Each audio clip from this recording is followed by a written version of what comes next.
চলো বন্ধুরা, আজকে তোমাদের একদমই অন্য ধরনের একটা ভিডিও দেখাবো। আমাদের নিজেদের গাছে দেখো বেদানা ধরেছে, কত বেদানা সেই সব তোমাদের দেখাবো। আর আমাদের বাড়িতে কি কি গাছ আছে সেগুলোও তোমাদের দেখাবো। তো চলো দেখতে থাকো ফুল ভিডিওটা, কেউ স্কিপ করে যাবে না, তাহলে কিন্তু বুঝতে পারবে না। এই দেখো, অনেকেই বলে যে বেদানা যেখানে মানে হয়, কিন্তু অ্যাকচুয়ালি বেদানা সব জায়গাতেই হয়, মাটিটা যদি ঠিকঠাক থাকে। তো দেখো আমাদের গাছটাতে এত পরিমাণে বেদানা এসছে যে কিছু বলার নেই।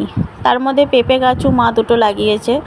বড় গাছটায় প্রচুর পেঁপে এসেছিলো, পেঁপেগুলো সব শেষ হয়ে গেছে, ছোটো গাছটায় আসছে। আর এই দেখো বেদানাগুলো সাইজগুলো দেখো বন্ধুরা, কত বড় বড় হয়েছে। আর একটা ডালে দুটো, তিনটে, চারটে করে এসেছে। তোমাদের না দেখলে তোমরা বিশ্বাস করবে না। তো দেখো প্রচুর পরিমাণে কিন্তু বেদানা এসছে গাছগুলোতে। আমি তো বিশ্বাসই করতে পারিনি। প্রথমে মা যখন আমাকে ফোনে বলতো যে আমাদের গাছটায় জানিস তো বেদানা এসছে, আমি বলতাম দূর, এইসব মাটিতে আবার বেদানা হয় নাকি। কিন্তু না বন্ধুরা, তোমরা বিশ্বাস করতে পারবে না, আমিও প্রথমে বিশ্বাস করিনি। তো চলো দেখো, দেখলে এবার বিশ্বাস হচ্ছে তো বন্ধুরা। কত বেদানা, মানে গাছটা বেদানা ভর্তি। আমি তো নিজে দেখলাম, তারপরে আমার বিশ্বাস হলো। আর আমি ভাবলাম আমার বন্ধুদেরও একটু দেখাই, তাহলে আমার বন্ধুরাও বিশ্বাস করতে পারবে। শুধু বেদানা নয়, অনেক কিছুই গাছপালা আমার মা লাগিয়েছে। আর আমার মা না যে কোনো গাছ লাগালে খুব ভালো গাছ, মানে যে কোনো গাছেরই ফলন হয়, মানে কি বলবো। তারপরে বাড়িতে আম গাছও আছে, সে আমও প্রচুর পরিমাণে এসেছে, সেটাও তোমাদের দেখাচ্ছি। তা ফুল ভিডিওটা দেখতে থাকো, তাহলেই দেখতে পাবে। কিন্তু আম বন্ধুরা, দুঃখের বিষয় হলো পারতে পারে না। গাছটা এতটাই বড় যে আম পারা যায় না। আমার বাবা তো পারতেই পারে না, ওই গাছ থেকে পড়ে, তখনই যেটুকু খাওয়া হয়।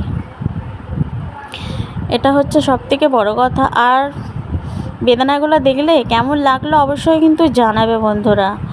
আর বেদানাগুলো পরে যখন খাওয়া হবে, মানে যখন বড় হয়ে যাবে, গরম পেকে যাবে, তখন তোমাদের অবশ্যই আমি দেখানোর চেষ্টা করব। কারণ আমি তো এখন বাপের বাড়িতে, শ্বশুরবাড়ি চলে এসেছি। এটা তো বাপের বাড়ির গাছ, এটা তো আমার বাপের বাড়ি।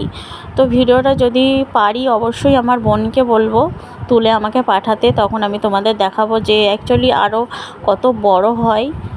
ঠিক আছে বন্ধুরা, কারণ বেদানাগুলো পাকার পর কেমন হয় সেটা আমি অবশ্যই তোমাদের সাথে শেয়ার করব, যে পাকলে সাদা না লাল ভিতরটা। ঠিক আছে, আমি আমার বোনকে বলবো একটা ভিডিও করে আমাকে পাঠিয়ে দিতে। তো আমার ভিডিওটা তোমাদের কেমন লাগলো বন্ধুরা, আর বেদানা ছবিটা কেমন লাগলো অবশ্যই কিন্তু জানিও। আমাদের বাড়িতে কিন্তু পাতকোও আছে। তো দেখো তোমাদের দেখাই, এই দেখো আমাদের বাড়িতে পাতকো। তো আমার ভিডিওটা যদি ভালো লেগে থাকে অবশ্যই লাইক, কমেন্ট, শেয়ার করে দিও। আর অন্যদেরও দেখার সুযোগ করে দিও। আর যদি আমার ভিডিওটা একটু ভালো লাগে, যারা নতুন দেখছো তারা অবশ্যই একটু ফলো করে দিও। ঠিক আছে, আর এতক্ষণ আমার ভিডিওটা ধৈর্য সহকারে দেখার জন্য অসংখ্য ধন্যবাদ। তার সাথে দেখো অনেক কিছু সবজি লাগানো হয়েছে, যেগুলো অ্যাকচুয়ালি সবজিগুলো আমাদের নয়, আমাদের পাশের বাড়ি ওরা লাগিয়েছে। তো আমি ভাবলাম একটু ভিডিও করি না। আর এই দেখো আম গাছটা দেখালাম, কতটা দেখতে পারলে আমি জানি না। তো যদি ভালো লাগে, আর এতক্ষণ ভিডিওটা দেখার জন্য ধন্যবাদ। সবাই ভালো থাকো, টাটা, বাই।